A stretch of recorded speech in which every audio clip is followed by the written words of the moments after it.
வணக்கம் நண்பர்களே, நம்ம இனிமேல் இந்த வீடியோஸ்லேருந்து நம்ம ஒரு வீடியோவாக நம்ம என்ன பார்க்க போகிறோம்னா, சிறுதானியங்களில் உணவு வகைகள் தான் நம்ம வந்து இந்த வீடியோவில் இனிமேல் பார்க்க போகிறோம். இது ஒரு பிளேலிஸ்ட்டாகவே நான் உங்களுக்கு போடுறேன். இது வந்து தினை, இது வந்து வரகு, இது வந்து சாமை, இது வந்து கைக்குத்தல் அரிசி. சரிங்களா?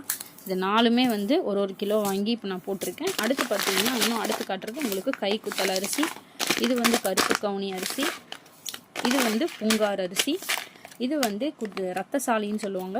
இன்னொன்று வந்து இது வந்து என்னமோ யானை அரிசின்னு போட்டிருந்தாங்க. அதனால் இதெல்லாமே கலராக இருக்குதுன்னு சொல்லி என் ஹஸ்பண்ட் வாங்கிட்டு வந்தார். இனிமேல் இதை தான் நம்ம வந்து ஃபுல்லாகவே வந்து சாப்பாடு செஞ்சு இல்லைனா என்னென்ன வெரைட்டிலாம் செய்யலாங்கிறது நம்ம இனிமேல் வீடியோஸில் பார்ப்போம். கண்டிப்பாக ஹெல்த்தியாக இருக்கும். சிறுதானியங்கள் தான் நம்மளுடைய பாரம்பரிய உணவு முறை. அதில் நிறைய நோய் வந்து விடுவிட்டு வெளியே வர்றதுக்காக இது யூஸ் பண்ணுறாங்க. நான் இப்போ எங்கள் அம்மா அப்பாவுக்கு வந்து சில ஹெல்த் இஷ்யூஸ் வந்தனால இதை நான் வந்து யூஸ் பண்ணலான்ட்டு இருக்கேன். கண்டிப்பாக நம்ம சேனலை மறக்காமல் ஃபாலோ பண்ணுங்கள். உங்களுக்கு பெனிஃபிட்டாக இருக்கும். ஹெல்த்தியாக வாழலாம்.